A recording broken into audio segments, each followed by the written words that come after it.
a really good second day of practice. I was really pleased with the progress that was made from day one to day two. It's a great trend that our team is doing right now, because at least the every other day practice, system is allowing them to correct all of the issues that happened the previous practice, and then come out and perform the next one. And it seems like they're doing a nice job with transitioning from meetings and doing that, being able to perform the information fairly efficiently. So I was really pleased with what these guys were doing. Really good spirit out there. Really good competition out there on both sides of the ball. There's guys making plays on balls. And from the back end on the defensive side, there's guys making plays, catching the ball on the receiver side. I think there's a lot of guys that are looking pretty good. The quarterbacks are doing pretty well. Obviously the running game, when you don't have any pads on, you're really not seeing the real aspects of the running game because of not being able to be full speed up front. But I do like the temperament and the attitude and how hard everybody's working at practice. So it's a good positive day two with a positive step forward from the first day. All right, first question's coming in from Justin Guerrero. Coach, I know last year you and Coach Hagan liked to joke around with Jarek after a couple long runs that he ended up getting tackled before the goal line. Just joking with him about if he didn't have that brace on, that he would have just been lights out and into the end zone. I'm wondering, does he plan on wearing that brace this spring? No, matter of fact, I think we've made enough jokes about it that, ever since we started off season, he hasn't worn it. So he's got rid of the Linus blanket, and I haven't seen it since the season, so he's been training this whole off season without it. He looks fabulous. He looks faster, which is what we all anticipated he would be without a brace. Looks good, but he shed it after the Texas game. I haven't seen it since. For you guys under 30, that was a Peanuts cartoon reference with Linus. Oh, you know what? I forgot. I'm dating myself, huh?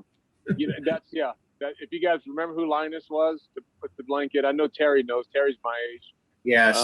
Your statistics. Younger guys. Neil Well. I don't get that either. Hey, Coach, just wondering, with Nate Landman not practicing and another starter from last year graduated, who are 4 or 5, 6 guys that you want to look at inside linebacker, get a good look at this spring? Yeah, we got a good group of kids that are, I think, doing a really nice job so far. I think with, we had Quinn Perry, who's in the mix, and he's getting a lot of reps that, he normally wouldn't get. Marvin Ham, he's the same. John Van Dies. I would say, with Robert Barnes in that mix now, he's in the mix with that too. So, we feel really good about what that position looks like. I've always felt, even last season, the guys that didn't even get a chance to play that much, particularly guys like Marvin and Quinn, I always felt like if they just had more reps and got a chance to get a little bit more season, and I know we're in season and that's hard to do, I felt that they had really good ability to be impactful players. So I think this spring, I've noticed them, is obviously because Nate's not out there, and, Akil Jones is gone. So we got new backers in there that are playing, and they're being really productive right now. They're doing a nice job. So those guys are, they're carrying the load. I think Alvin Williams has made the move.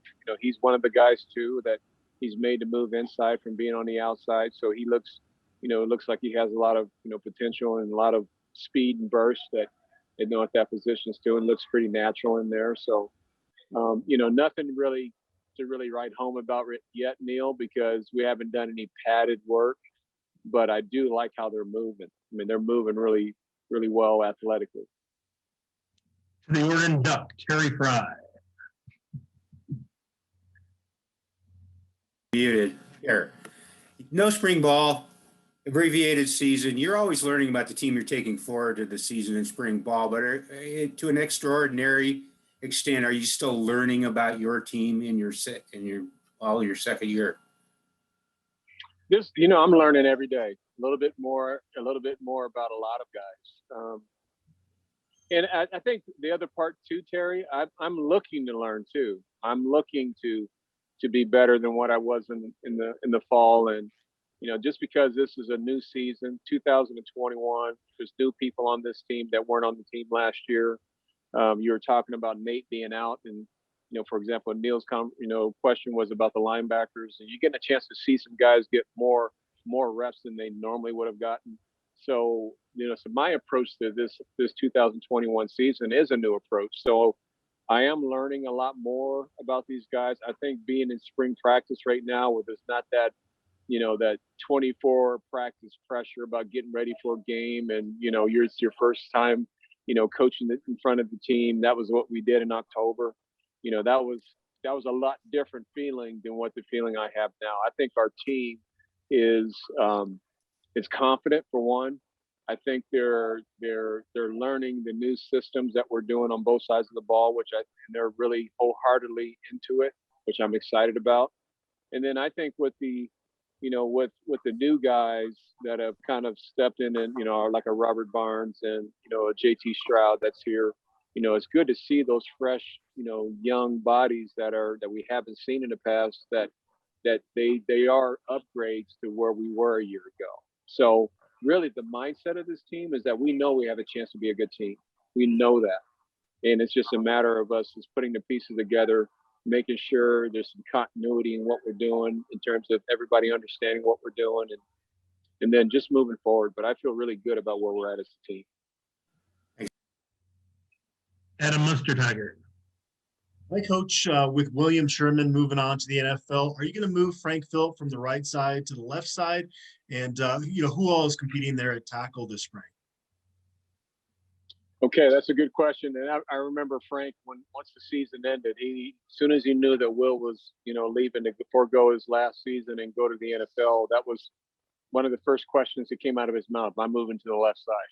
So, yes, in answer to that question, he is practicing at the left tackle position right now, and doing really well. He's excited about it, loves the challenge of what that brings. And I think he's very confident about the year that he had last year in 2020, carrying it over to doing better things in 2021. So he's excited.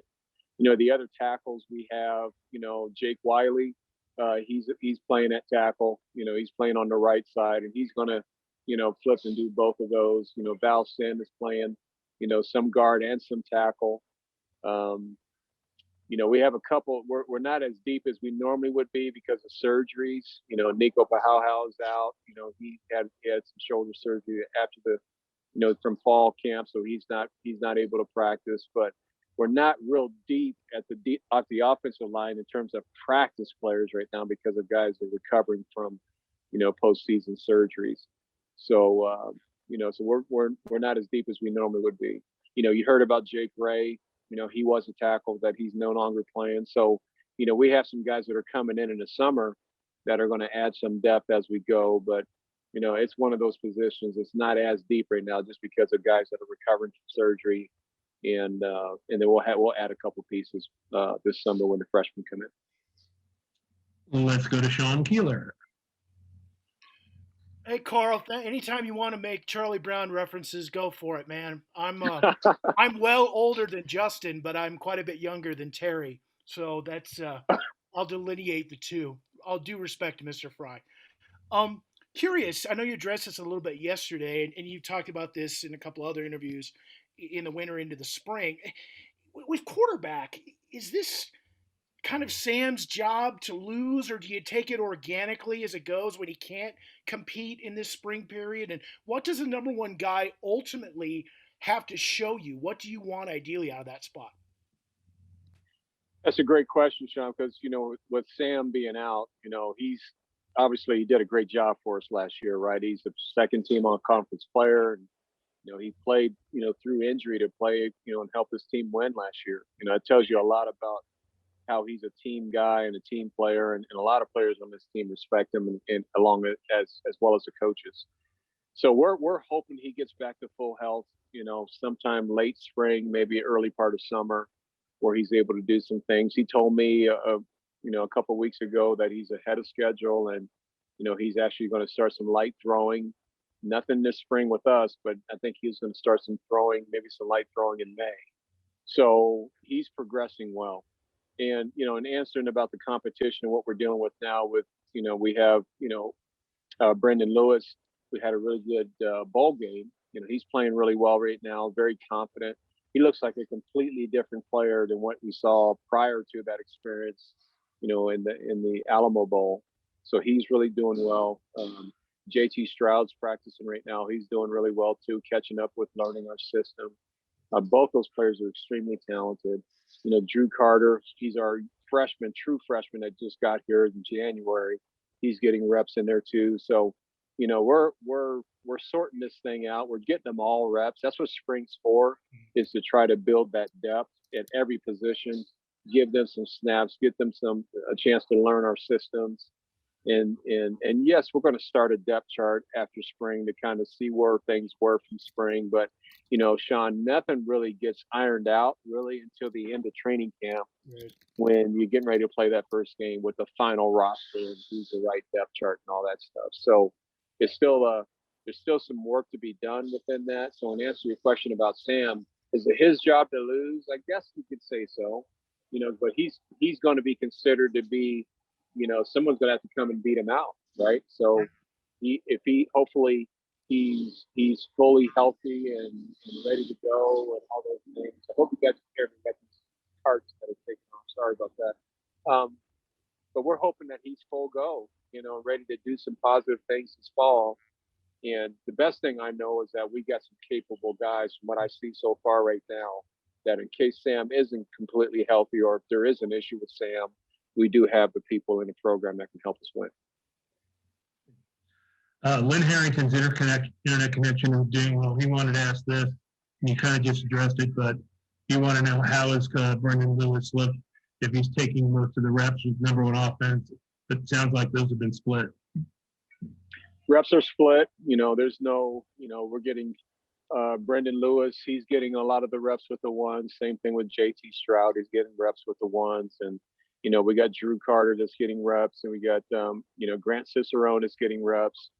Jordan Wolverton, who's, he's our freshman walk-on that just got here in January. He sprained his ankle a few days ago, and he's back practicing, but he wasn't full speed yet, so he didn't get any live reps today. But the job in the spring is to try to get everybody a chance to showcase what their skill set is. And then as we continue to move forward in spring and being more competitive in these drills, you start to build your depth chart that way. But the whole goal is to get everybody reps in spring. You want to get them all a chance to feel like they get a chance to compete. And Brian Howell. Hey, Karl, you talked about the tackles, so I'm going to ask you about the interior line. What is Casey Roddick's status as far as, I know he's out for the spring, but will he be available in the fall? And kind of what's the interior look like? I know you're without Chance Lytle as well, so kind of what does that look like right now? Yeah, it's a little thin on the inside too. We really right now have just a 10 healthy players to give us a 2 deep in our alignments in terms of a 1 line and a 2 line. So, with Casey being out, and we expect him to be back after spring practice. He has to sit out because of his medical condition. We think that there's some positive uptick about what we're finding out from what he's dealing with, and so we think he's going to be back in a short period of time. Chance Lytle's out of the boot. He was in a boot for a considerable amount of time until this week, and I saw him lifting in the weight room, doing squats and stuff yesterday, and so he's gradually getting himself back into playing shape, but he's still a ways away. It'll be sometime this summer before he's back full. But the other guys are, they're doing pretty well. Kari, who played some for us at center, he's back to his left guard position. Colby's back at center. Okay. So, and then we have our backup centers with Carson Lee and, Josh Gines playing some guard. So we're we have just enough to get through practice right now, with a two deep. But it's a good two deep though. Guys that had some playing experience last year. I mentioned that Val Sin, and we got a couple of walk-on guys, and John Deichman and Jack Siegel that are getting some reps, and they're part of the two deep, and reps that they wouldn't normally get, if we had everybody here. So it's kind of cool for them to get, understand that they're getting a lot of work and getting a chance to, showcase themselves and, and trying to take advantage of this opportunity that they have. So, but we're still fairly thin, at the offensive line position. We got 10 healthy bodies, and we're hoping to stay healthy, for 13 more practices. Sorry if I didn't hear it right, but did you mention Kanan Ray? Yeah, Kanan. Yeah, he's playing his typical role of guard and some tackle, but he's playing mostly guard because we're missing with both Chance out and Casey out. Those are both interior players. He's spending most of his time playing in the first team with Kari. Neil Welk want to know if Jared is the tallest player you've ever coached. Is who? Christian Lichten. Tank? Oh, I know. We call him Tank, by the way. Oh my goodness. Someone said he's 6'10". Yeah, he said he looks it. I mean, he's a tall drink of water. He looks it, but he is definitely tall. And you know what? It's really, really, I'm actually really fired up to watch him play. He is athletic for a 6'10" kid. I mean, he's got length and he's athletic, and he's got we need to transform, make a good transformation of shape, reshaping his body some a little bit as a young player. But I tell you what, he's got feet, he's got length, he's a decent athlete. I think he's going to surprise a lot of people in 2 or 3 years of what his capabilities are. And last one for you, back to Sean Keeler. I'm curious, Karl, how is your world different than a year ago at this time, given everything and the lockdown and we all kind of vanished from each other? Can you get out, and are you getting, autographs and backpacks on the back and things like that now that you can have kind of a normal life? Is it different now? No, it's still kind of the same. If you lived here in Boulder, it's still kind of the same. I mean, I think Brian Howell will tell you we still got to wear a mask everywhere. We still, it's so routine. It's actually a part of how I do everything now. I know that from the news outlets, they're all saying that, there's some levels that are going to green or blue or something like that in some counties, which is great information and great news. But I don't think we're there yet. And we, I think our county's been, fairly on the conservative side. Mm-hmm. So I'm still operating as if we're still deep into COVID right now. They don't congratulate you for being Pac-12 Coach of the Year anytime you go into Starbucks or anything like that? Well, they still don't know. They can't recognize me. I'm wearing my mask on. I mean, I don't wear a CU mask. It's just, it's a blue mask or whatever, those paper masks that you wear. So they don't really, which I actually like. I like being where people don't know who I am. So I'm just like everybody else, just a normal guy. And by the way, a note on Chance Lytle. Had the basketball team made the Final Four, they were asking for anybody that's sang. There's a music major from the school. So we had submitted Chance's name to the NCAA, and he could have wound up singing the national anthem. Really? Yeah. That would have been cool. That would have been really cool. Has he done it to one of our games here at the Coors Event Center? Has he done that? Would you ask him to do that? That would be really cool too. A basketball game. I think he'll do it next year once we have the fans back. Okay. But he has not done it. Okay. That would be good.